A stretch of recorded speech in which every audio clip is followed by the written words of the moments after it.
సత్యమేమిటో తెలిపే సాక్షి, క్రమమైన మార్గమేమిటో చూపే సాక్షి, ఉన్నతున్నట్టు చూపే సాక్షి, సత్య సాక్షి, ఉన్నతున్నట్టు చూపే సాక్షి, సత్య సాక్షి, సత్య సాక్షి, సత్య సాక్షి, సత్య సాక్షి, సత్య సాక్షి.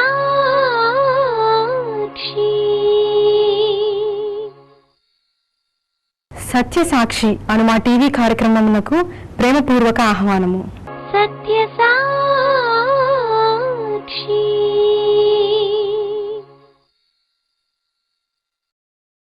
కొరింథీయులకు రాసిన మొదటి పత్రిక 15వ అధ్యాయం చివరి భాగాన్ని ఈరోజు చదువుకొని ఈ పెద్ద అధ్యాయాన్ని ముగించుకుందాం.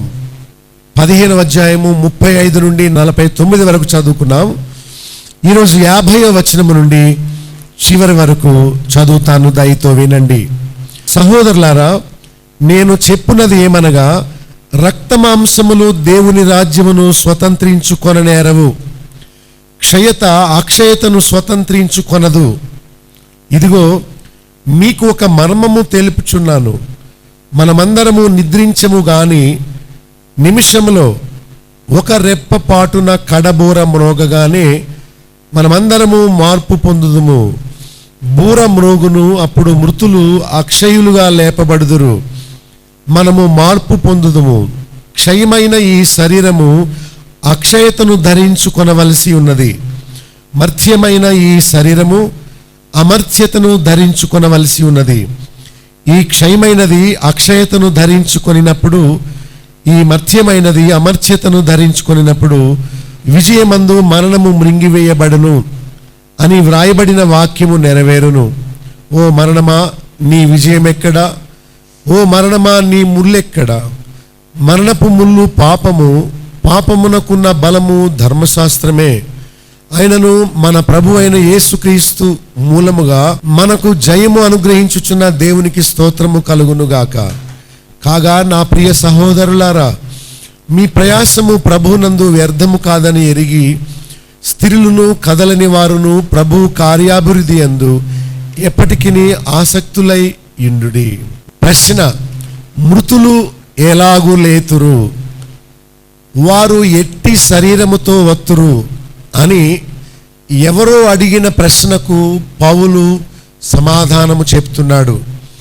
నేను గతములో తరచు మీకు చెబుతూ ఉన్నాను, క్రైస్తవ జీవితము ఈ లోక సంబంధమైన నిరీక్షణతో కూడినది కాదు, ఈ జీవితము తర్వాత ప్రారంభించబోయే ఆ గొప్ప జీవితం కోసం నిరీక్షించేదే అని మీకు చెబుతూ వచ్చాను. మనలో కూడా ఇలాంటి ప్రశ్నలు ఉండాలి. మృతులు ఎలాగూ లేతురు, చనిపోయిన వ్యక్తి మళ్ళా తిరిగి ఎలా లేవగలడు? లేవగలిగే అవకాశము ఉన్నదా? లేపగలవారు ఎవరు?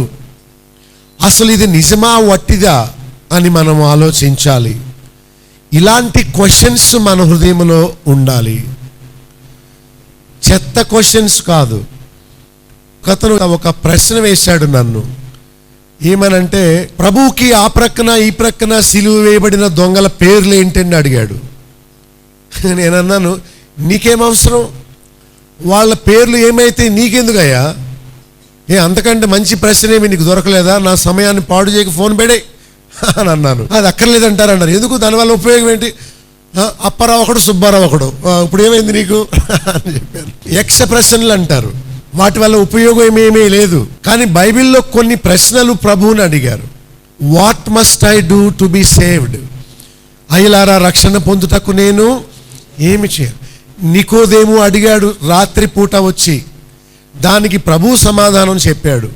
పరలోక రాజ్యాన్ని చూడాలన్నా వెళ్ళాలన్నా ఏం చేయాలి? చెరసాల నాయకుడు అడిగాడు, అయ్యలారా, రక్షణ పొందుటకు నేను ఏమి చేయాలి? ఇలాంటి క్వశ్చన్స్ దేవుణ్ణి అడగాలి, దేవుని సేవకులను అడగాలి. దారిని పోయేవాడిని వెళ్ళి అడిగితే వాడి దగ్గర జవాబు ఉండదు. రాజకీయ నాయకులను అడిగితే మాకేం తెలుసు అంటారు. ఈ సీక్రెట్ కానీ అన్యులకు అర్థమైతే అసలు మందిరాలు పట్టవు. ఈ జీవితం తర్వాత అసలైన జీవితం ఉన్నదా అనే విషయం పాస్టర్స్ ప్రజలకు చెబితే ప్రజలందరూ లైన్ కడతారు. క్రైస్తవ్యము ఎంతో మహోన్నతమైనదో, యేసుక్రీస్తు ఎంత గొప్పవాడో ప్రజలు తెలుసుకోవడం లేదు. దానికి కారణము బోధకులు చెప్పడం లేదు. ఏదో రోగాలు పోగొట్టేవాడు అని, అప్పులు తీర్చేవాడని, కోరికలు తీర్చేవాడని పాస్టర్ గారితో ప్రేయర్ చేయించుకుంటే ఏదైనా జరిగిపోద్ది అని వాళ్ళు అబద్ధం చెప్పి అసలు మూలాన్ని, అసలు సత్యాన్ని మరుగు చేశారు. అందుకనే క్రైస్తవ్యము అన్ని మతాలతో కలిసి ఇది ఒక మతం అయిపోయింది. టీవీ 9లోనో లేకపోతే ఏదో ఛానల్లో చూపించాడు. ఏమంటే హిందువులు ఏదో బాబా గారు పాలు తాగుతున్నాడు అని చెప్పారు, క్రైస్తవులేమో మరియ విగ్రహములో నుండి రక్తం కారుతుంది అని దాన్ని దీనిని సమానంగా చేసి చూపించారు. అరేరే, తప్పు వాళ్ళది కాదు, ఇదిగో వీళ్ళదే అనుకున్నాను. క్రైస్తవ నిరీక్షణ ఏంటో బైబిల్ చెప్తుంది. దానిని చదువుకొని అర్థం చేసుకుంటే దానికి మించిన మరి గొప్ప మార్గం ఏది లేదని అందరూ తెలుసుకుంటారు. యేసు ప్రభు ఒక మాట చెప్పాడు, నాకు ముందు వచ్చిన వారు దొంగలు, దోచుకునేవారు, పరలోక రాజ్యానికి నేనే మార్గము అని 10వ అధ్యాయంలో యేసు ప్రభు చెప్పాడు. ప్రజలందరూ అమాయకమైన గొర్రెల్లాంటి వారు, వారు విసిగిపోయి చెదిరి ఉన్నారు. వారందరినీ ఒక గుంపుగా చేర్చి పరలోక రాజ్యము చేర్చడానికే నేను వచ్చాను. నాకు ముందు చాలా మార్గాలు వచ్చినాయి, మేము కూడా అదిగో ఆ దేవాది దేవుడి దగ్గరికి మార్గం చూపించడానికే వచ్చామని చెప్పారు. కానీ వారు యోగ్యులు కారు. వారి జీవితము మనకు మాదిరిగా లేదు. ఇప్పుడు మనకు బోధలు చేసేవాడు కంటే మనకు మాదిరిగా జీవించి చూపించేవాడు మన మీద ఎక్కువ ప్రభావం చూపించగలడు. ఒకసారి చెప్పాను, ఆమె భర్త వేరే ఆమెతో సంబంధంగా ఉంటున్నాడు. పోలీసులు చెప్పినా మారలేదు, పెద్ద మనుషులు గద్దించినా మారలేదు. ఇక దేవుడే అతన్ని మార్చాలని దేవుడికి చెప్పుకోడా కానీ ఆమె వెళ్ళిందట. విచారం ఏంటంటే అతనికి కూడా 2 ఉన్నారట. అప్పుడు ఆమె ఆలోచించింది, ఇక నాకు బుద్ధి నేర్పవలసిన ఇతనే, నా భర్తను సరిచేయవలసిన ఇతనే తాను కూడా 2 పెట్టుకున్నాడు, చాలామందిని పెట్టుకున్నాడు, నాకు చేసేది తప్పని ఎలా చెప్పగలడు అని నో ఇతను యోగ్యుడు కాదు అని ఏడ్చుకుంటూ వెళ్ళిపోయి, అయ్యో నా భర్త మనసు మార్చేది ఎవరు, నా భర్తకు అది కాదు ఇది అని చేసి చూపించే మాదిరికరమైన గురువు ఎవరు అని ఆమె తప్పిస్తూ వెతుకుతూ ఉంది. యేసు ప్రభు ఎందుకు ఏకైక మార్గము తండ్రి దగ్గరికి అంటే ఆయన ఒక్కడే అక్కడి నుండి వచ్చాడు, ఆయన ఒక్కడే మళ్ళా తిరిగి అక్కడకు వెళ్ళాడు, ఆయన ఒక్కడే అక్కడకు ఎలా వెళ్ళాలో మనకు చెప్పాడు. ఒక మోడల్ లివింగ్ జీవించాడు. చూడండి, ఒక వ్యక్తి కేవలం మాట్లాడేవాడైతే అతని జీవితం మనకు ఉపయోగకరంగా ఉండదు. అయితే ఒక పాస్టర్ అయినా మనల్ని తండ్రి దగ్గరికి చేర్చే యేసుక్రీస్తు నామమైనా మనకు మాదిరిగా ఉంటేనే వాళ్ళను మనం ఫాలో అవ్వగలం. ఎవడైనాను తండ్రి దగ్గరికి రావాలంటే, ఎవడైనాను నాకు శిష్యుడుగా ఉండాలంటే నన్ను ఫాలో అవ్వండి, నన్ను చూచి నేను చేసినట్లు చేయండి, నా అడుగుజాడల్లో నడుచుకొని నన్ను వెంబడించండి. అప్పుడు నేను వెళ్ళిన డెస్టినీ గమ్యానికి నా వెనకాల వారు కూడా వస్తారు. చూడండి, యేసు ప్రభు ఎవరో ఎందుకు వచ్చాడో మనము తెలుసుకుంటే ఇతరులకు చెప్పగలుగుతాం. వారు సువార్తను అర్థం చేసుకున్నప్పుడు ఇదిగో ఈ ఖాళీ స్థలం ఉండదు, ఖాళీ చైర్స్ ఉండవు. సువార్తను అర్థం చేసుకోక ప్రజలందరూ ఒక చెడ్డ మార్గంలో వెళ్ళిపోతూ ఉన్నారు. మంచి ప్రశ్న. మృతులు ఎలాగూ లేతురు? వెధవ, ఒక విత్తనములోనే ఇంత శక్తి ఉండగలిగినప్పుడు ఇంత పెద్ద మనిషిలో శక్తి లేదా? ఒక పురుగులో శక్తి ఉంది. గొంగళి పురుగు 21 రోజులు ఒక మూల గూడు కట్టుకొని దానిలోనే ఉండి పరిపక్వమై సీతాకోక చిలుకు వలె ఎగురుతూ పైకి లేస్తుంది.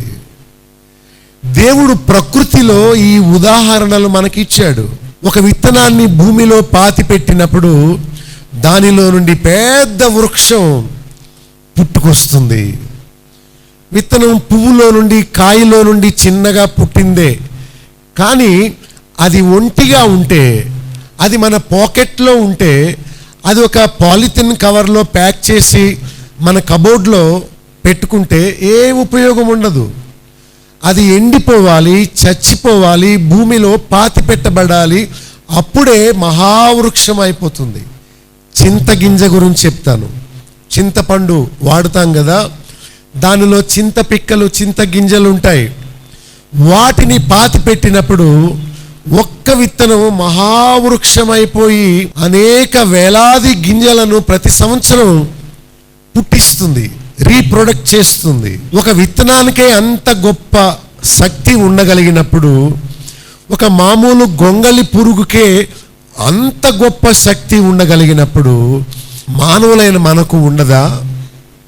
వాటికి జీవాత్మ లేడు, మనలో జీవాత్మను పెట్టాడు. ఈ జీవితం కాదు ముఖ్యం. ఈ జీవితం ముగించిన తర్వాత ప్రారంభము కాబోయే జీవితం, అది ముఖ్యం. దాని కొరకు మనం ఎదురు చూడాలి. కానీ ఈ లోకంలో ఎక్కువ కాలం బ్రతికేయాలి, లేక మరొక జన్మ అంటూ ఉంటే మళ్ళా నేను నీకు భర్తగా, లేక నేను నీకు భార్యగా, లేకపోతే అమెరికాలోనూ ఏదో మరొక జీవితం అనుభవించేయాలి అనే కోరిక మంచిది కాదు. హిందూ ధర్మం ఏమంటుందంటే ఈ జీవితంలో చేసిన పాపాలకు శిక్ష అనుభవించడానికి మరొక జన్మ ఎత్తాలి. ఆ ఎత్తే జన్మ ఎందుకంటే శిక్ష అనుభవించడానికే కానీ మళ్ళా సంతోషించడానికి కాదు. సో మళ్ళా మీకు ఈ లోకంలో పుట్టాలని ఉందా, లేక దేవునితో ఆ నిత్య రాజ్యములో చీకటి, పాపము, మరణము, ఆకలి దప్పులు లేని రాజ్యములో జీవించాలని ఉందా? దాని కొరకు మళ్ళా మనం పుట్టాలి. చూడండి, బాప్తిస్మము అనే ఈ బాహ్య సంబంధమైన ప్రక్రియ ఎంత గొప్ప మహిమను గుర్తు చేస్తుందో. ముంచబడి ఇలా తిరిగి లేవడం అంటే విత్తనాన్ని పాతి పెట్టినప్పుడు ఎలా మొలక వస్తుందో అలా మహిమ శరీరముతో మనము తిరిగి లేచినట్లు గుర్తు. చిలకరింపు బాప్తీసం తీసుకున్న అజ్ఞానులకి ఈ భాగ్యం లేదు. ఎందుకంటే నీళ్లు చల్లడం వేరు. ఒక విత్తనం మీద నీళ్లు చల్లామనుకోండి, మొలుస్తుందా? మొలదు. This is very very common thing to understand. అసలు నీళ్లు చల్లుట అనేది చాలా తప్పు మార్గం. నీళ్ళలో మనము ములిగి ఇలా పైకి వచ్చినప్పుడు అసలు అది దేనికి సింబల్ అంటే యేసు ప్రభు చనిపోయి తిరిగి లేచాడు, నేను కూడా లేస్తాను అనే దానికి సింబాలిక్గా దేవుడు బాప్తీసాన్ని పెట్టాడు. మరి మీలో ఎందరూ ముంచబడిన బాప్తీసం తీసుకొని నీళ్ళల్లో నుండి ప్రభు ఒడ్డుకు వచ్చినట్లు మీరు నీళ్ళల్లో నుండి గ్లోరియస్ హోప్తో ఇలా బయటకు వచ్చారు? అది ఆలోచించడానికి ఎంత మధురమైన విషయం. ఈ దరిద్రులు దాని అర్థం తీసి పారేశారు.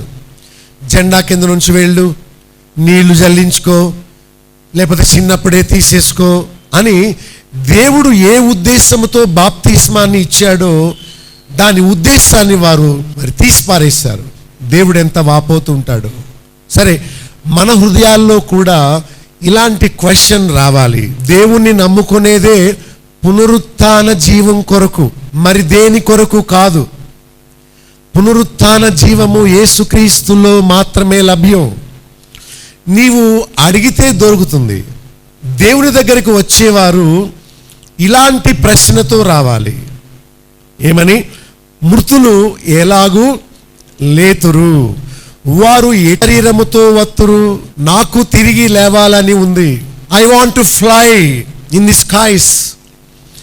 ఎప్పుడు నడిచి వెళ్ళడమేనా? దేవదూతలు అలా వెళ్ళిపోతున్నారు, ఇలా వెళ్ళిపోతున్నారు.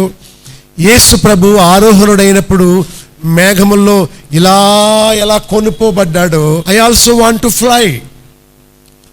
I also want to be glorified just like Jesus did. యేసు ప్రభు వంటి మహిమ దేహము నాకును కావాలి. ఒకవేళ రక్షణ మారు మనసు తెలియని సంఘములోకి వెళ్ళి, అయ్యా పౌలుకు ఒక క్వశ్చన్ ఉంది. ఏంటంటే, ఎలాగైనా సరే నేను మృతుల్లో నుండి నాకు పునరుత్థానము కలగాలి. ఏమైనా సరే నా డబ్బంతా ఖర్చు అయిపోయినా పర్వాలేదు, నేను చచ్చిపోయినా పర్వాలేదు, ఒకే ఒక కోరిక, నాకు మృతులలో నుండి పునరుత్థానము కలగాలి. That is my life's goal. నా జీవిత ఏకైక గురి, యేసు ప్రభు లేచాడు, నేను కూడా తిరిగి లేవాలి. అంతేగాని ఎగరాలని ఉంది, నాకు ఎగరాలని ఉంది అని అలాంటి కదా. ఎంత ఎగిరినా కింద పడతావు కదా. ఒకవేళ ఎగిరే మిషన్ ఏదైనా వచ్చింది అనుకోండి, ఏదో స్టాండ్ మీద నిలబడి ఒక సిలిండర్ ఫైర్ చేస్తే జిజ్ అని పైకి లేస్తారట. ఆ గ్యాస్ అయిపోగానే పడిపోతావు, చచ్చిపోతావు. అలా లేవడం కాదు. పురుగు ఆ మురికిని, గగురుపాటును కలిగించే రోమాల్ని, ఆ మట్టిని, పసరను తినే ఆ స్వభావాన్ని వదులుకొని రంగురంగుల రెక్కలతో 20 రోజుల తర్వాత అదే పురుగు ఇక మట్టి తినడం మానేసి గాలిలో ఎగురుతూ పువ్వులలోని మకరందాన్ని, తేనెను మాత్రమే ఆస్వాదిస్తుంది. What a great rapid change. అదే పురుగు ఇప్పుడు చిలుక అయింది. కొంగళి మీ భుజం మీద తిరుగుతుంటే మీరు ఇష్టపడతారా? దాన్ని చీచిచి అని అంటారు. అయితే ఒక సీతాకోక చిలుక వచ్చి మీ చేతి మీద రాలింది అనుకోండి, వావ్ అని మీరు దాన్ని ఎక్కువసేపు అక్కడ ఉండాలని ఆశపడతారు. ప్రకృతిలో దేవుడు దీని ద్వారా మనకు ఒక ట్రూత్ చెప్తున్నాడు. ఈ జీవితం నిజమైంది కాదు, ఈ డబ్బు నిజమైంది కాదు, ఈ బంగారం నిజమైంది కాదు, ఈ సహవాసం నిజమైంది కాదు, ఈ ఇల్లు నిజమైంది కాదు, ఈ శరీరాన్ని కప్పుకునే ఈ వస్త్రాలు నిజమైనవి కావు. అసలైన వస్త్రం ఉంది, అసలైన గృహము ఉన్నది, అసలైన పార్ట్నర్ ఒక ఆయన ఉన్నాడు, అసలైన జీవితం ఉన్నది. దానికోసం ఇప్పుడే సిద్ధపడండి. మీ జ్ఞానమంతా ఉపయోగించి, మీ ఎఫర్ట్స్ అన్నీ ఉపయోగించి దానిని సంపాదించండి. ఆ రిజర్వేషన్ సంపాదించండి, ఆ టికెట్ సంపాదించండి అని బైబిల్ చెప్తుంది. 36లో అవివేకిగా ఉండొద్దు అని చెప్తున్నాడు. ఓ అవివేకి అని చెప్తున్నాడు. సో డబ్బు సంపాదించడం జ్ఞానం కాదు, పేరు ప్రఖ్యాతులు సంపాదించడం జ్ఞానం కాదు, మన బిడ్డలకు మంచి సంబంధాలు చూసి మనం సంపాదించిన ఆస్తిని వారికి ఇవ్వడం జ్ఞానం కాదు. అవివేకిగా ఉండడం మానేసి ఇటర్నల్ విషయాలు, నిత్యత్వ సంగతుల గురించి మనము ఆలోచన చేయాలి. విత్తినది బ్రతికింపబడాలంటే అది చావాలి అని యోహాను 12:24లో ప్రభువే చెప్పాడు. మనము వట్టి గింజనే విత్తుతాము, పుట్టబోయే శరీరాన్ని విత్తము. కానీ దేవుడు విత్తిన దానికి శరీరాన్ని ఇస్తాడు. It is God who raised the Jesus.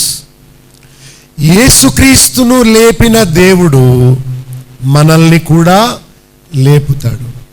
మనమేమీ చేయలేము, మనము విత్తగలమే కానీ మొక్కను మొలిపించలేము. చేయగలమా? చేయలేము. అదే చెప్తున్నాడు, it is in God's control. దేవుడు తన శక్తి వల్ల లేపుతాడు. లాజరు బయటకు రా అన్నాడు. మనం వెళ్ళి పిలిస్తే లాజరు వస్తాడా? రాడు. యేసుక్రీస్తు వాక్కులోని శక్తి ఎంతో కాలంగా చచ్చిపోయి సమాధిలో ఉండి కుళ్ళిపోయి కాల్చబడి బూడిదే అయిపోయిన దానిలో నుండి ఆయన వాక్కులోని శక్తి జీవాన్ని ఇస్తుందట. అది నిజమైన సూచక క్రియ, అది నిజమైన వండర్. మిరకల్స్ అంటారు దొంగలు కొంతమంది ఈ రోజుల్లో. మిరకల్ లేదు, ఏమీ లేదు. మిరకల్ అంటే అర్థం ఏంటంటే సాధారణము కానిది, అది మిరకల్ అంటారు. వర్షం కురవడము సాధారణమా అసాధారణమా? Quite common. వర్షం ఆగడం సాధారణమా అసాధారణమా? వర్షం కురుస్తూ ఉంటుంది, తగ్గుతూ ఉంటుంది. షుగర్ లెవెల్స్ తగ్గుతూ ఉంటాయి, పెరుగుతూ ఉంటాయి. కొంచెం డైట్ లేట్ అయితే షుగర్ లెవెల్స్ పడిపోతాయి. దానికి మిరకల్ అక్కర్లేదు, లేకపోతే అనాయింటింగ్ ఆయిల్ అక్కర్లేదు, లేకపోతే కింద పడిపోయి కొట్టుకొని అవసరం లేదు. ఇదంతా బురిడి, ఇదంతా మోసం, ఇదంతా వ్యాపారం. మిరకల్ అంటే అర్థం ఏంటంటే అసాధారణం. ఒక ఉదాహరణ చెప్తాను. ఊచకాలు చేతులు, పోలియో హ్యాండ్స్ లెగ్స్తో సన్నగా ఉన్నాయి. అలా టచ్ చేయగానే మళ్ళా చీలమండలు బలపడి మన కాళ్ళు ఎలా ఉంటాయో అలా సన్న కాళ్ళు బలం తెచ్చుకోవాలి. అలాంటిది ఈ రోజుల్లో ఎక్కడైనా జరుగుతుందా? మిరకల్స్ అనడం అబద్ధికులు చేసే పని. ప్రభు చెప్పాడు, వ్యభిచారులకు చెడ్డ తరము వారు సూచక క్రియలు అడుగుచున్నారు. సో చేసేవాడు వ్యభిచారే, అడిగేవాళ్ళు వ్యభిచారులే. నేను అనడం లేదు సుమి, బైబిల్లో ప్రభు చెప్పాడు.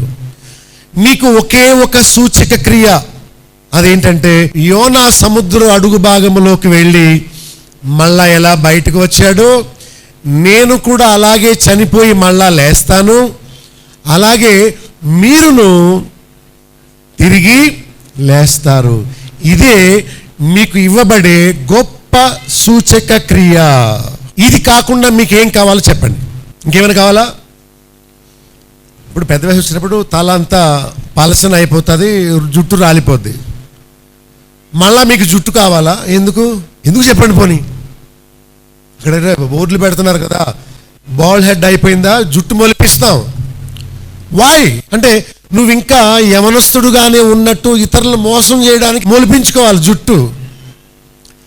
తల నెరుసుట అది గొప్ప భాగ్యం అని బైబిల్ చెప్తుంది. దేవుడే నల్లని మన జుట్టును తెల్లగా చేసి ఆ తర్వాత ఆయన రాజ్యంలోనికి ప్రవేశపెడతాడు. నీవు నల్లగానే ఉండిపోతే ఆయన రాజ్యానికి పనికిరావు అని నల్లని నీ తలంపులను తెల్లగా మార్చి ఆ మీదట అక్కడికి ప్రవేశపెట్టాలనేది దేవుని ఉద్దేశం. సో లోకములో మనుషులు ఆలోచించినట్లు మనము ఆలోచన చేయకూడదు.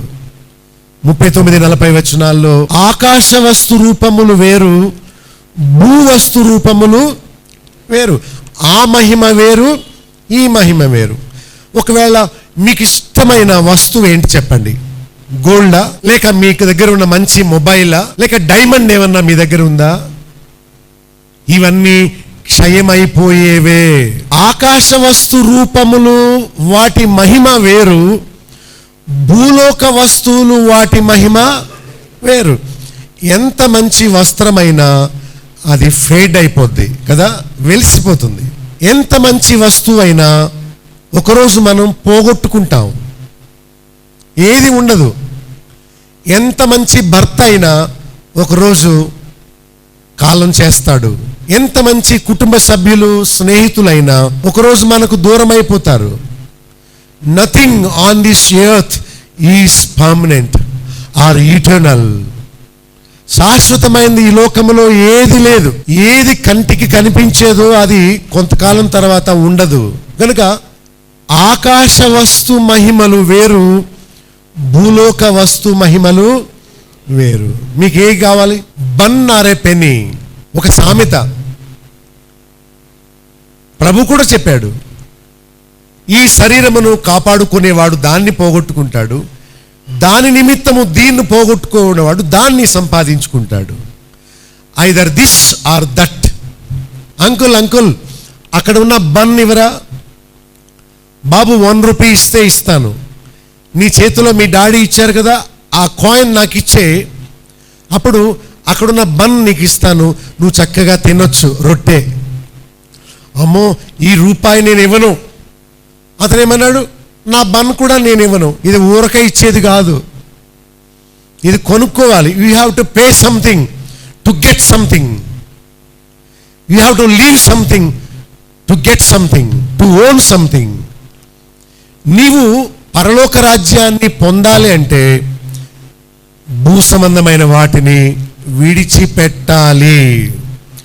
సినిమా విడిచిపెట్టేయాలి, చెడ్డ పరిచయాలు విడిచిపెట్టేయాలి, శరీరాశ నేత్రాశ విడిచిపెట్టేయాలి, ఓన్లీ ఫ్రెండ్స్ విడిచిపెట్టేయాలి, చివరి తన ప్రాణమును సైతము ద్వేషించాలి. సత్యసాక్షి కొంతకాలానికి హతసాక్షిగా మారిపోవాలి. ఒక ఆయన చెప్పాడు, కొంతకాలానికి మీ సత్యసాక్షులందరూ హతసాక్షులుగా మారిపోవాలన్నాడు. ఆ టైటిల్ మార్చేయాలన్నాడు. నేను అనుకున్నాను, అమ్మో సత్యసాక్షి కంటే హతసాక్షి చాలా మంచి టైటిల్. ఐ డోంట్ నో ఈ మాటలు మీకు అర్థమవుతున్నాయో లేవో, ఈ మాటలు మీకు వెర్రితనంగా ఉన్నాయేమో.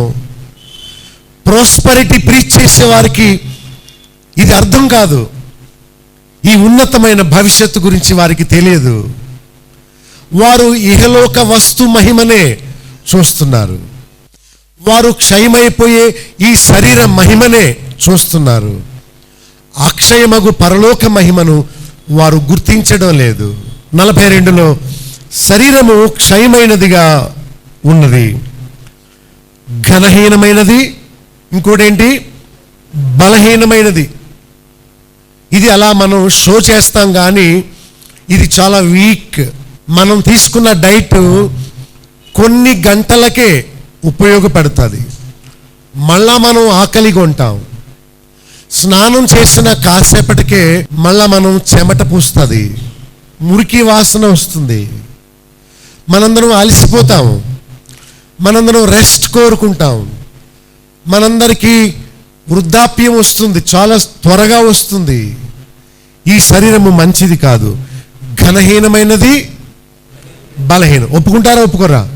44లో ప్రకృతి సంబంధమైనది. అయితే ఆత్మ గురించి మాట్లాడుతూ అది అక్షయమైనది, మహిమ గలది, బలమైనది, ఆత్మ సంబంధమైనది. దేవుడు ఆనాడు ఆదామవలకు ఎంపిక చేసుకునే నిర్ణయము ఇచ్చినట్లు ఈనాడు మనందరికీ ఇచ్చాడు. నీ ప్రయారిటీసు నీ హృదయములో మరణము లేని ఆత్మకు ఇస్తావా, లేక నీ ప్రయారిటీసు చచ్చిపోయే శరీరానికి ఇస్తావా? నీవే నిర్ణయించుకో. నీవు ఏది కోరుకుంటే ఆ ప్రతిఫలాన్ని నీవు పొందుతావు. దేవుడు ఎంత మంచివాడో, మనల్ని బలవంతం చేయక నిర్ణయం తీసుకునే హక్కు, అధికారాన్ని మనకే విడిచిపెట్టాడు. దానిలో కూడా దేవుని ప్రేమ ఏంటో మనకు అర్థమవుతుంది. 41లో నక్షత్ర మహిమ వేరు, సూర్య చంద్ర మహిమ వేరు. 42లో పునరుత్థాన మహిమ వేరు. Are you getting the point? ఒకవేళ ఈ రోజే ఆఖరి రోజేమో, ప్రభు రాకడ వచ్చేస్తుందేమో, ఒకవేళ మీరు నాకు కనిపించనేమో, లేక నేను మీకు కనిపించనేమో. అందుకనే ప్రతిరోజు ఒక లాస్ట్ డేగా మనం తీసుకోవాలి, అంతేగాని ఊరకే వెర్రి ప్లాన్స్ వేయకూడదు. మన జీవము ఏ పాటిది, బుడగా ప్రయాణం చేసి ఎప్పుడు పగిలిపోద్దో దానికి తెలియదు. అంతకంటే బలహీనమైంది మన జీవితం. ట్రూత్ తెలుసుకోండి, ధన్యులవుతారు. నక్షత్రాన్ని చూచి వావ్ అనుకుంటాం, సూర్యుని చూచి ఎంత మంచి లైటింగ్ ఇస్తున్నాడో అనుకుంటాం. కానీ వాటన్నిటికీ మించిన మహిమ పునరుత్థాన శరీరములో ఉన్నది. భూమి ఆకాశములు గతించిపోవును, సూర్యుడు చంద్రుడు ఇక ఉండడు అని బైబిల్ చెప్తుంది. ఒకరోజు సూర్యుడు ఉండడు, చంద్రుడు ఉండడు, ఈ భూమి ఉండదు, ఆకాశం ఉండదు. కానీ పునరుత్థాన శరీరం మాత్రం ఎప్పటికీ నిలిచి ఉంటుంది. నాకు ఒక టైంలో అనిపించింది, పెద్ద పెద్ద ఆఫీసర్స్కి ఈ రహస్యాన్ని చెబితే బాగుండు. మంత్రులకు, ఐపీఎస్ ఐఏఎస్ అధికారులకు, కలెక్టర్కి, ప్రెసిడెంట్కి ఈ విషయం చెప్పి ఈ ఇన్ఫర్మేషన్ ఇస్తే బాగుండు అనిపించింది. దేవుని మాట జ్ఞాపకం వచ్చింది. ధనవంతుడికి వాడి ధనమే వాడి దేవుడు. వాళ్ళు చెబితే వినరు, నన్ను పిచ్చివాణ్ణి అంటారు, కానీ మహోన్నతమైన క్రీస్తు మహిమను వారు ఎప్పటికీ తెలుసుకోలేరు. దీనులే, పేదలే, అంత చదువు లేనివారే, ఆస్తి ఐశ్వర్యాలు అందచందాలు లేనివారే తగ్గించుకొని లోబడతారు. ఒక వ్యక్తికి అందం ఉన్నదంటే ఆమె అందముతో ఆమె పాపం చేస్తుంది. ఒక వ్యక్తి మంచి ఐశ్వర్యము గలవాడని అనుకుంటే ఆ డబ్బు అతన్ని దేవుని ఏర్పాటుకు దూరం చేస్తుంది. ఏమీ లేకపోవడం ఎంత భాగ్యమో, ఏమీ లేకపోవడం ఎంత ధన్యతో. చాలా ఉదాహరణలు నాలో ఉన్నాయి, చెప్పాలని ఉంది. దీనులు ఎంత గొప్పవారు, దౌర్భాగ్యులు ఎంత గొప్పవారు. ఈ లోకంలో దరిద్రులు విశ్వాస విషయంలో ఎవరు భాగ్యవంతులు అని చెప్పాడు. ఒక రకంగా దీనులుగా పుట్టడం, శ్రమలు అనుభవించడం, కష్టాల్లో ఉండడం గొప్ప భాగ్యం. ఎందుకంటే ఆ శ్రమలు మనల్ని దేవుని వైపు చూచేలా చేస్తాయి. 45వ వచనంలో, మొదటి ఆదాము జీవించు ప్రాణి, కడపటి ఆదాముగా పిలువబడే క్రీస్తు ఎవరు చెప్పండి?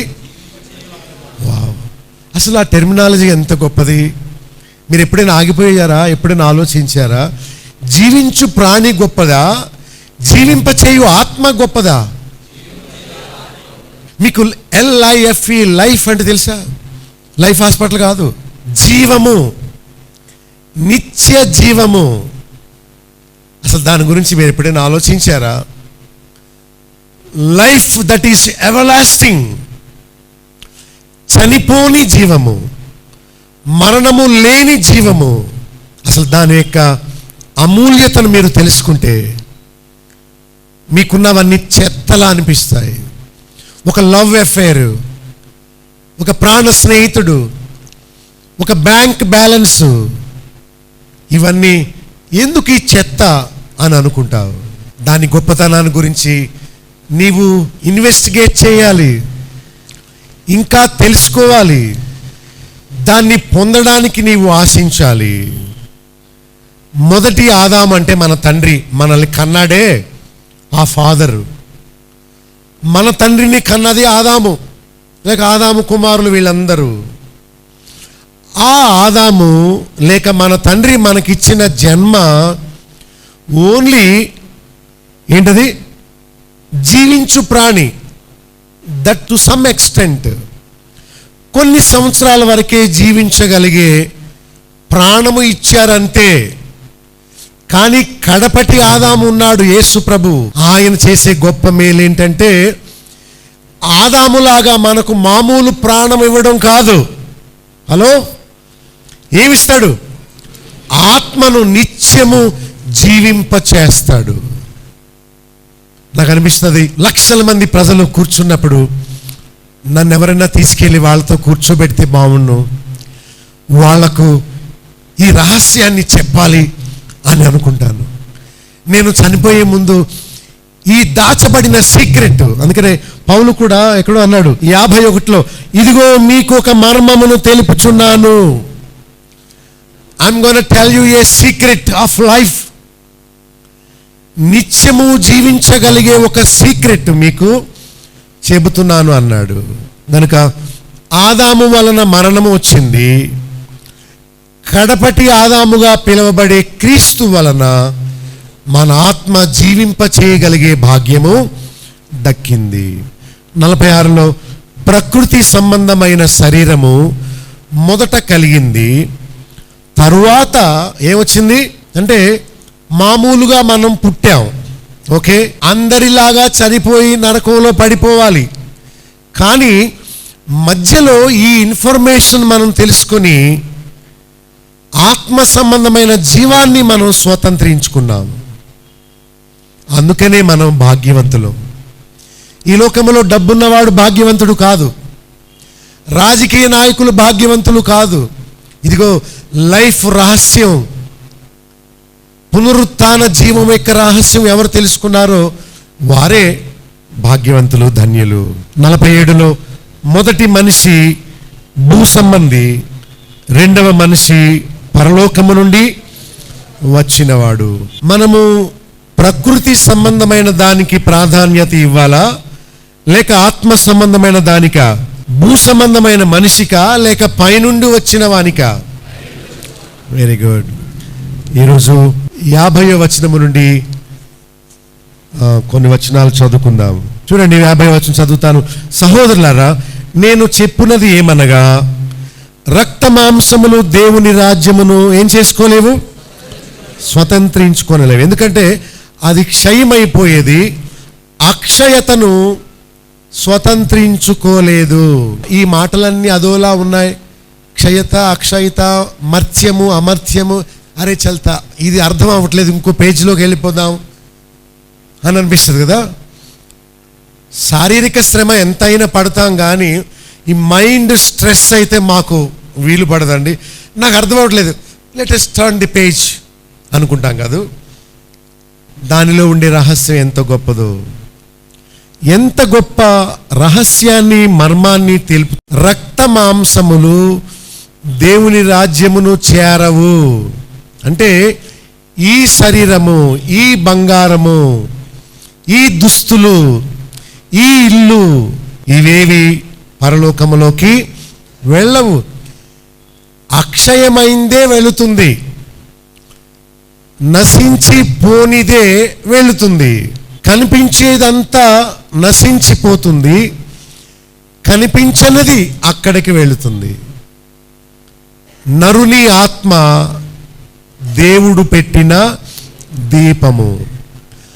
ఆత్మకు చావు లేదు. చావు లేని ఆత్మయే ఏమవుదట, దేవుని రాజ్యమును స్వతంత్రించుకొనగలదు. ఇక్కడ లెసన్ ఏంటంటే, చచ్చిపోయి కుళ్ళిపోయే శరీరము గురించే నీ తపన, నీ టైము, నీ డబ్బు అంతా ఖర్చు చేస్తున్నావు.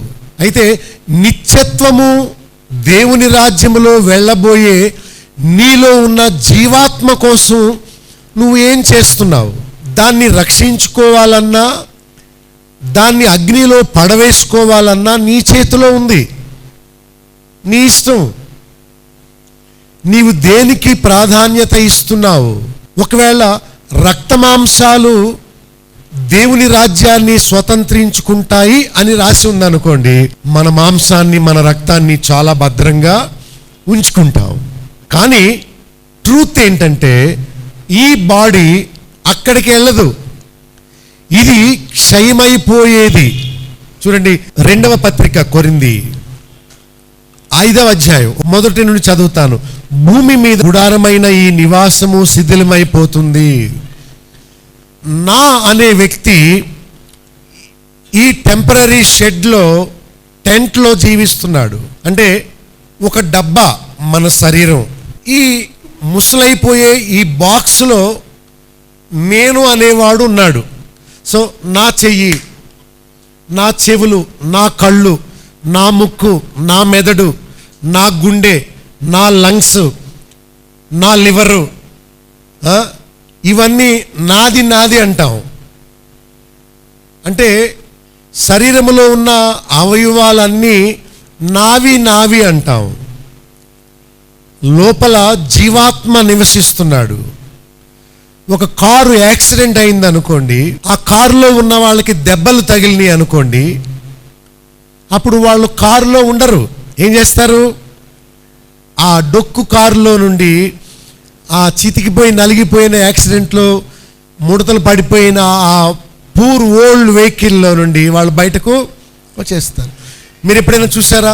రోడ్ల మీద కొన్ని వెహికల్స్ అలాగే ఉండిపోయి ఉంటాయి ఎంతో కాలం నుండి, కానీ దానిలో మనుషులు ఉన్నారా? సో ఈ వెహికల్ కూడా ఒకరోజు రోడ్డు దగ్గర ఏమైపోద్ది అంటే ప్రయాణం చేస్తూ చేస్తూ ఆ డబ్బాను విడిచిపెట్టి మనం ఏం చేస్తాం? బయటికి వెళ్ళిపోతాం. ఇదే ఆ అట్టపెట్టి. మనందరం ఒకరోజు చనిపోవాలి. చనిపోవుట అంటే ఏంటంటే ఈ బాడీలో నుండి జీవాత్మ బయటకు వచ్చేయడము. అయితే ఇది శిథిలమైపోయేది. ఈ నివాసములో మనం ఉన్నాము, కానీ చేతి పని కాక దేవుని చేత కట్టబడిన నిత్యమైనదైన నివాసము పరలోకమందు మనకున్నదని. అంటే నేను అనేవాడు ఈ బాడీలోంచి బయటకు వచ్చి మరొక బాడీలోకి వెళ్ళాలి. ఆ బాడీనే పునరుత్థాన శరీరం. దానికి రక్త మాంసాలు ఉండవు, దానికి ఆకారం ఉంటుంది కానీ పట్టుకుంటే దొరకదు. ఎందుకంటే అది మాంసము కాదు, ఆత్మ శరీరము, మహిమ శరీరము, పునరుత్థాన శరీరము అనే పేర్లు వీటికి. వాటికి మరణం లేదు, ఆకారం ఉంటుంది. అడుగో మోషే, అడుగో ఏలియా, అడుగో ప్రభు. పునరుత్థాన శరీరము దాల్చిన వారు ఆ రూపాన్ని కలిగి ఉంటారు, కానీ ఈ పాడు శరీరం మాత్రము ఉండదు. ఇది చదువుకోండి, 5వ అధ్యాయంలో ఇన్ఫర్మేషన్ అంతా రాయబడి ఉంది. క్షయమైపోవు రక్త మాంసాలు కాక అక్షయమైన జీవాత్మే పరలోక రాజ్యానికి చేరుతుంది.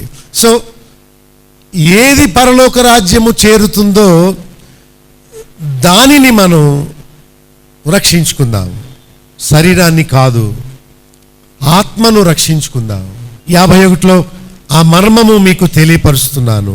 దేవుడు తన భక్తుని ద్వారా రహస్యమైన విషయాన్ని మనకు తెలియపరుస్తున్నాడు. 52వ వచనములో ప్రభు ఆగమనము గురించి చెబుతున్నాడు. రెండవ రాకడ అంటే ఆయన స్వయంగా భూమి మీదకి రావడం. ఆయన సంఘాన్ని తీసుకుని వెళ్ళడానికి వచ్చేది రెండవ రాకడ కాదు, ఆగమనము అంటారు. సరే, ఈ సమయంలో ప్రభు వస్తే ఏం జరుగుతుంది? 52లో చదవండి అందరూ. మనమందరము చనిపోము గాని ఒక నిమిషంలో ఒక రెప్పపాటున కడమురు మోగగాని మనమందరము మారు. ఆత్మను రక్షించుకోవాలనే తృష్ణ ఎప్పటికి వస్తుంది? ఒక అబ్బాయిని చూస్తున్నాను నేను. ఆ అబ్బాయి ఎప్పుడు ఫోన్లోనే ఉంటాడు. ఎప్పుడు ఏమాయా ఎప్పుడు ఫోన్లో ఉంటాం ఏంటంటే వాట్సాప్ నోటిఫికేషన్స్ అన్నా ఎన్ని వస్తున్నాయో తెలుసా? అబ్బో అబ్బో అబ్బో అబ్బో అబ్బో. ఇక నేను అనుకున్నాను ఇది వెల్డింగ్ చేసుకుంటే బాగుంటుందేమో. ఇక్కడ చెయ్యి లాగుతుంది కదా. అంటే పునరుత్థాన శక్తి యొక్క అమూల్యత ఎరగని వారు ఇదిగో దీంతోనే ఏం చేస్తున్నావు? ఆడిని చేస్తే నీకెందుకు, ఆడు ఎక్కడ ఉంటే నీకెందుకు, తిన్నావా నీకెందుకు, ఆడి తింటే నీకే, తినకపోతే నీకెందుకు. ఇదేనా సొల్లు కబుర్లు? ఇంకేమన్నా ఉన్నాయా? ఇక లవర్స్ మాట్లాడుకుంటారు, సోది సొల్లు ఏముండదు. నేను చచ్చిపోతాను అంటది ఇది. ఇది అంటాడు అంటాడు. ఈ మధ్య నువ్వు ఎవరితోనో మాట్లాడుతున్నావు అంటాడు. నువ్వు కూడా మాట్లాడినావు అంటాడు. ఎందుకు పనికిరాని సంభాషణ. ఆ వయసులో ఉన్న వాళ్ళకి రక్షణ గురించి తెలియదు, అర్థం చేసుకోలేరు. కానీ కొద్దిమంది మనము ధన్యులు, ఈ రహస్యాన్ని అర్థం చేసుకుంటున్నాం. పౌలు చెప్తున్నాడు, ఈ సమయంలో ప్రభు వస్తే మనందరము చనిపోము గాని. అంటే మనం అంటే మనం మృతులమా, జీవంతో ఉన్నామా? జీవముతో ఉన్న మనము చనిపోము గాని ఒక్క రెప్పపాటున బూర మ్రోగగానే మనందరము మార్పు పొందుదుము. సీతాకోక చిలుక లేచి ఎగిరిపోయినట్లు మనందరము ఎగురుకుంటూ ఆయన సన్నిధిలోనికి వెళ్ళిపోతాం. అయితే మృతుల విషయం ఏంటి? మరొక బూర మ్రోగుతుంది, అప్పుడు మృతులు అక్షయులుగా లేపబడదు. ఇక్కడ ఇద్దరు గురించి చెప్తున్నాడు. ఒకటి మనము, మరొకరు ఎవరు? మృతులు. అంటే మనకంటే ముందు ప్రభు నమ్ముకొని చనిపోయిన వారు. మనకి ఏం జరుగుతుందో తెలియాలి. నేను నా గొంతులో ట్రబుల్ ఏంటో అర్థం కాక ఒక 6 డజన్ మంది ఈఎన్టీ డాక్టర్స్ దగ్గరికి వెళ్ళాను, చెవి ముక్కు గొంతు వైద్యుల దగ్గరికి. వాళ్ళు అన్నారు, మీకు షుగర్ ఎంతకాలము నుండి? ఓహో, ఈ కంప్లైంట్ కూడా షుగర్ వల్ల వస్తుందిలే అని అన్నారు. మరి కొందరు అన్నారు వేడి నీళ్లు త్రాగండి అన్నారు. మరి కొందరు అన్నారు ఈ మాత్రలు వాడి చూడండి అన్నారు. నేను 1 year నుండి చాలా విసిగిపోయాను. ఒక డాక్టర్ దగ్గరికి వెళ్ళాను, ఎదురుగా కూర్చోండి అన్నాడు. ఏంటి సమస్య అన్నాడు. సమస్య చెప్పాను. నోరు తెరవండి అన్నాడు. నాలుకను ఒక కాటన్ గుడ్డుతో పట్టుకొని ఇలా లాగాడు. నోట్లో స్ప్రే చేశాడు. అంటే మత్తు, మీ లోపలికి ఒక పైప్ పెడుతున్నాను, కెమెరా పెడుతున్నాను, ఆ టీవీలో చూడండి, ఆ మానిటర్లో మీకు ఎక్స్ప్లెయిన్ చేస్తాను మీ ట్రబుల్ ఏంటో అన్నాడు. నేను అంటున్నాను. మాట్లాడు అన్నాడు. నేను అన్నాను, నా నాలుగు లాగేసి మాట్లాడుకుంటే నేను ఎలా మాట్లాడతాను అంటే ఈ అనమంటున్నాడు. కాదు, ఈ అన్నప్పుడు 2 కలుసుకుంటాయి. అప్పుడు చెప్పాడు, మన గొంతులో వోకల్ కార్డ్ అని ఇలా ఉంటుందట, ఇలా మాట్లాడినప్పుడు 2 కలుస్తాయట, మాట్లాడినప్పుడు ఇలా విడిగా ఉంటాయట. క్లియర్గా చెప్పాడు. ఈ రెండిట్లో మధ్యలో ఒక గ్లాండ్ పెరిగింది, చిన్నగా ఎక్స్ట్రా గ్రోత్ పెరిగింది. 2 కలుసుకోకపోవడం వల్ల మీకు మాట స్పష్టంగా రావట్లేదు. సరే, నోట్లోంచి తీసాడు. అర్థమైందని అర్థమైంది. ఇప్పుడు ఏం చేయమంటారు అడిగాడు. ఏముంది, తీసేసేయండి దాన్ని అన్నాను. చాలా ఈజీ. ఎంత అవుద్ది? 20,000. ఎప్పుడు చేస్తారు? మీ ఇష్టం, ఎప్పుడు వస్తే అప్పుడు చేస్తారు. ఏం చేయాలి? నేను అనుకున్నాను ఆయన మంచి వైద్యుడు. ఎందుకంటే సమస్య ఏంటో చెప్పాడు, దాని రెమెడీ ఏంటో చెప్పాడు, తద్వారా నీవు సమస్య నుంచి బయటకు పోగలవని చెప్పాడు. సో చాలా ఈజీ. నేను సరి అయిన వైద్యుని దగ్గరికి వెళ్ళక అనవసరమైన మందులు వాడి ఏదో అయిపోయిందేమో అనుకొని నేను కంగారు పడ్డాను. చూసారా? అలాగా మనము దేవుని వాక్యం దగ్గరికి వచ్చినప్పుడు దేవుడు తన వాక్యము ద్వారా మనలో ఉన్న అజ్ఞానాన్ని తొలగించి మనము ఏం చేయాలో మనకు నేర్పుతాడు. మనం దాన్ని అంగీకరించి ఆ పాపమును, ఆ బాధను తొలగించుకొని నిత్యత్వములోనికి వెళ్ళడానికి మనం ప్రయత్నము చేయాలి. 53వ వచనములో క్షయమైన ఈ శరీరము అక్షయతను, అమర్త్యతను ధరించుకుంటుంది. 54లో ఇలా జరిగినప్పుడు ప్రవచన నెరవేర్పు జరుగుతుంది. ఏంట ప్రవచన నెరవేర్పు అంటే విజయమందు మరణము ఏమవుతుంది? మింగివేయబడును.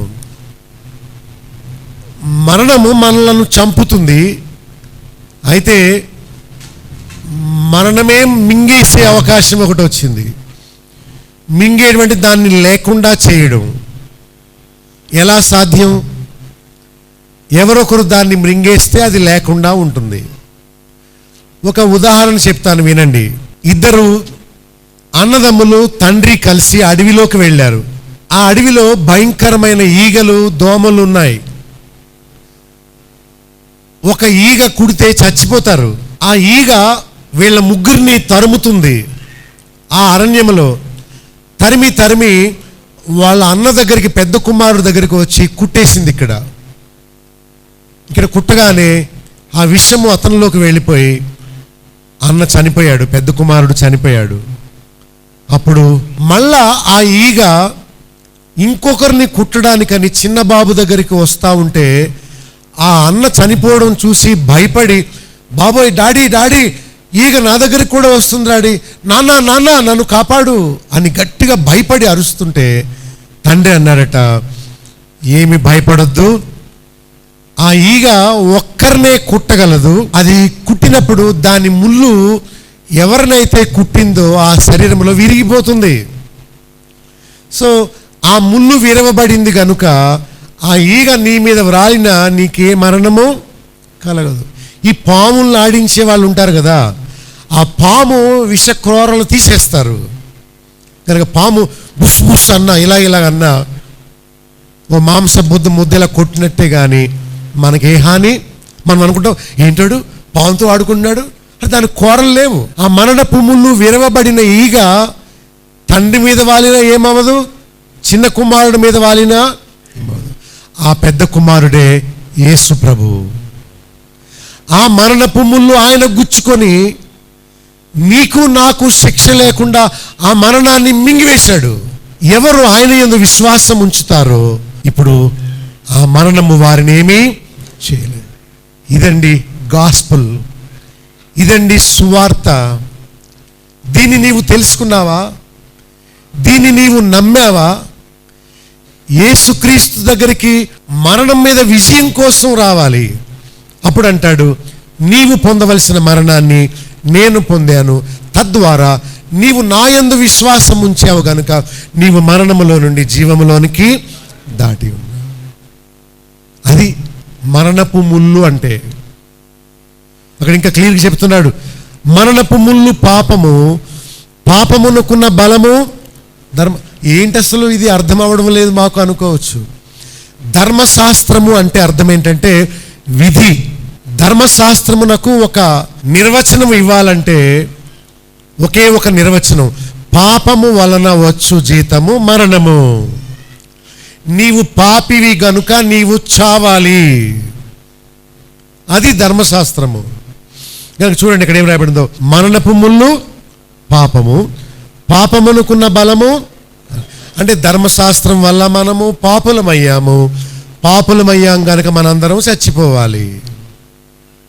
ఇప్పుడు ఆ మరణపు ముళ్ళు విరువబడినప్పుడు, ఇక మరణము మృంగివేయబడినప్పుడు మరణం మీద మనకు ఏమొచ్చింది? విజయం వచ్చింది. 56వ వచనములో ధర్మశాస్త్రము పాపము మరణము. మరణము కలిగించు ముళ్ళు పాపమే.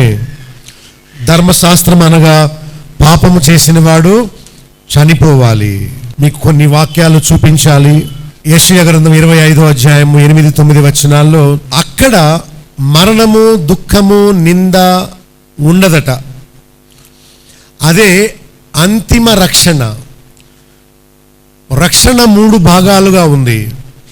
ఒకటి పాప శిక్ష నుండి రక్షణ, రెండవది పాప శక్తి నుండి దినదినము రక్షణ, మూడవది పాప మనుగడ నుండి రక్షణ, అంటే ఆయన రాజ్యంలోనికి వెళ్ళడం. కనుక అక్కడ మరణం ఉండదు, అక్కడ దుఃఖం ఉండదు, అక్కడ నింద ఉండదు. దీన్ని దేవుడు తీసివేస్తాడని ప్రవచనం చెప్పబడింది. రోమపత్రిక 2:7-10 వచనాల్లో ఒక మంచి వాక్యం ఉంది, అందరూ చూడండి. ఈ లోకములో ఉండగా సత్క్రియలు ఓపికగా చేస్తూ మహిమను, ఘనతను, అక్షయతను వెదుకు వారికి నిత్య జీవము. ఈ పునరుత్థాన జీవమును దేవుడు ఎవరికి ఇస్తాట? దేనిని వెదికే వారికి. 3 ఉన్నాయి. ఏంటవి? మహిమను, ఘనతను, అక్షయతను. మహిమ అంటే పరలోకం. అంటే నీ ముఖం ఎటుందో అటు వెళ్తున్నావు నీవు, అది కదా. ఇంగ్లీష్లో ఒక మాట ఉంది, I'm heading to station. Heading అంటే అర్థం ఏంటంటే నేను నా ముఖాన్ని స్టేషన్ వైపు ఉంచాను కనుక నేను స్టేషన్కు వెళ్తున్నాను. ఐఎమ్ హెడ్డింగ్ టు మార్కెట్ అంటే నేను మార్కెట్కు వెళ్తున్నాను అని అర్థం. క్రైస్తవ ప్రయాణం, వీఆర్ హెడ్డింగ్ టు హెవెన్. నీవు తెల్లవారు లేచి ఏం వెతుకుతున్నావు? నేను చెప్పనా? అద్దమును, వంటగదిలో మిగిలిపోయిన డిషెస్, లేక మొబైల్లో ఏ మెసేజ్లు వచ్చినాయో వెతుకుతున్నావు కదా. What is your desire to night? What is that your hunger for? నీ ఆశ అంతా ఏంటి? దేన్ని వెతుకుతున్నావు? నీవు దేన్ని వెతుకుతావో దానినే పొందుతావు. కానీ మహిమను, ఘనతను, క్షయము కాని రాజ్యమును వెదిగితే అప్పుడు దేవుడు మనకు నిత్య జీవమును. నీలో ఆశ లేకుండా దేవుడు నీకు ఇవ్వడు. ఎందుకు ఇవ్వాలి? హెబ్రీ 13:14 నిలువరమైన పట్టణము మనకిక్కడ లేదు, కానీ ఉండబోచున్న దానికోసము ఎదురు చూడాలి. నేను అనేవాడు టెంపరీగా ఈ శరీరములో నివసిస్తున్నాడు. కానీ మనము నిత్యత్వము ఉండబోవు ఆ మహిమ శరీరము కొరకు మనము ఎదురు చూడాలి. మా చిరునామా బాబులోక్ గండి, chairman, Bethel assembly, Nallajarla. Pin code 534112, పశ్చిమ గోదావరి జిల్లా, ఆంధ్రప్రదేశ్. మా ఫోన్ నంబర్స్ 08818277333. మా సెల్ నెంబర్ 9440111250. మరొక సెల్ నెంబర్ 9000000803. మా ఈమెయిల్ ఐడి satyasakshi.tv@gmail.com. మా వెబ్సైట్ www.bethelassembly.net.